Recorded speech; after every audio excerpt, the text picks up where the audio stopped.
বন্ধুরা তোমরা কেমন আছো? আজকে মিনি কিচেনে রান্না করব কমলি শাক ভাজা। এখানে আমি নিয়েছি কিছুটা কমলি শাক, পেঁয়াজ কুচি, দুটো রসুনের কোয়া, দুটো কাঁচা লঙ্কা। চলো তাহলে ভিডিওটা শুরু করা যাক। ভিডিওটা স্কিপ না করে শেষ পর্যন্ত দেখতে থাকো। কমলি শাকগুলো না আগের দিন তুলে নিয়ে এসে একদিন বাড়িতে ছিল, তাই কিছু কিছু পাতা হলুদ হয়ে গেছিলো, সেইগুলো আমি ভালো করে বেছে নিয়েছি। পাতাগুলো ভালো করে বেছে নেওয়া হয়ে যাবার কমলি শাকগুলো কুচি কুচি করে কেটে নিয়েছি। এখন কিন্তু আমার কমলি শাকটা কুচি কুচি করে কেটে নেওয়া হয়ে গেছে। তারপর কুচি করে নেওয়া শাকগুলো বাটিতে তুলে নিলাম।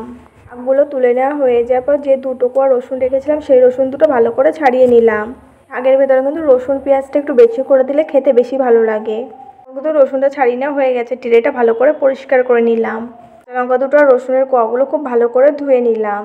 দিয়ে দিলাম কমলি শাকের ভেতরে কিছুটা জল। কমলি শাকটা ভালো করে 2-3 বার ধুয়ে নেব। শাক না একটু ভালো করে ধুতে হয়, নয়তো বালি ছাড়ায় না শাকের থেকে। এখন কিন্তু আমার শাকটাও ভালো করে ধুয়ে নেওয়া হয়ে গেছে। এবার রসুনগুলো কুচি কুচি করে কেটে নেব। তোমরা রসুনগুলো শিলের পরে দিয়ে থেতো করেও নিতে পারো। কিন্তু সব রসুনগুলো কুচি করে কেটে নেওয়া হয়ে গেছে। এবার কেটে নেবো কাঁচা লঙ্কা দুটো। আর কিন্তু একটু ঝাল ঝালই ভালো লাগে, তাই আমি দুটো কাঁচা লঙ্কাই দিয়ে দেবো।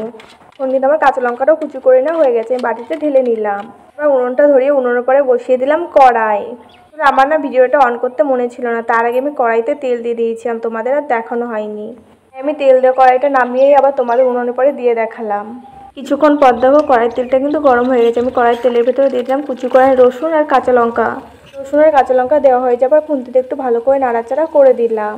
এখন একটু সময় নিয়ে রসুন আর কাঁচা লঙ্কাটা একটু ভালো করে ভেজে নিতে হবে। তারপর কড়াইতে দিয়ে দিলাম পরিমাণ মতন লবণ। লবণ দেওয়া হয়ে যাওয়ার পর দিয়ে দিলাম পরিমাণ মতন হলুদ গুঁড়ো। সব কিছু দেওয়া হয়ে যাওয়ার পর খুন্তিতে আবার একটু ভালো করে নাড়াচাড়া করে দিলাম। রসুন আর লঙ্কাটা আরও কিছু সময় ভালো করে ভেজে নেব। কিছুক্ষণ পর রসুন আর পেঁয়াজটা ভালো করে ভেজে নেওয়া হয়ে যাওয়ার পর তার ভিতরে দিয়ে দিলাম কিছুটা পেঁয়াজ কুচি দেওয়া হয়ে যাওয়ার পর খুন্তিতে একটু ভালো করে নাড়াচাড়া করে দিলাম।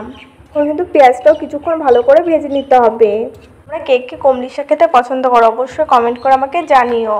এখন কিন্তু আমার পেঁয়াজটা ভালো করে ভেজে নেওয়া হয়ে গেছে। আমি কড়াইতে দিয়ে দিলাম কুচি করে নেওয়া কমলি শাকগুলো দেওয়া হয়ে যাবার খুন্তিতে একটু ভালো করে নাড়াচাড়া করে দিলাম।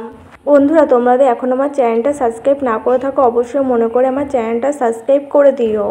আর যদি তোমাদের কাছে ভিডিওটা ভালো লাগে তাহলে ভিডিওটা একটা লাইক করে দিও। আর পাশে থাকা বেল আইকনটা অবশ্যই মনে করে প্রেস করে রেখো, যাতে আমার পরবর্তী ভিডিও নোটিফিকেশন সবার আগে তোমার কাছে পৌঁছায়। আমি কিন্তু শাকটা কিছুক্ষণের জন্য ঢেকে দিয়েছিলাম, এতে কি হয় শাকটা খুব তাড়াতাড়ি গলে যায়। শাক ভাজাটা একটু মাঝে মাঝে খুন্তিতে ভালো করে নাড়াচাড়া করে দিতে হবে, যাতে নিচে না লেগে যায়। শাকটা কিন্তু আরও কিছু সময় হতে দিতে হবে।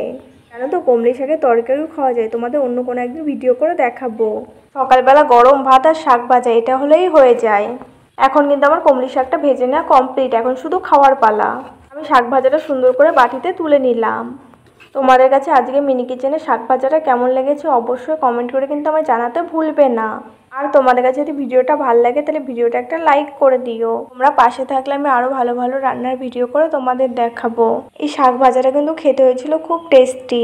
ভিডিওটা ভালো লাগলে লাইক, কমেন্ট, সাবস্ক্রাইব, শেয়ার করতে একদম ভুলবে না।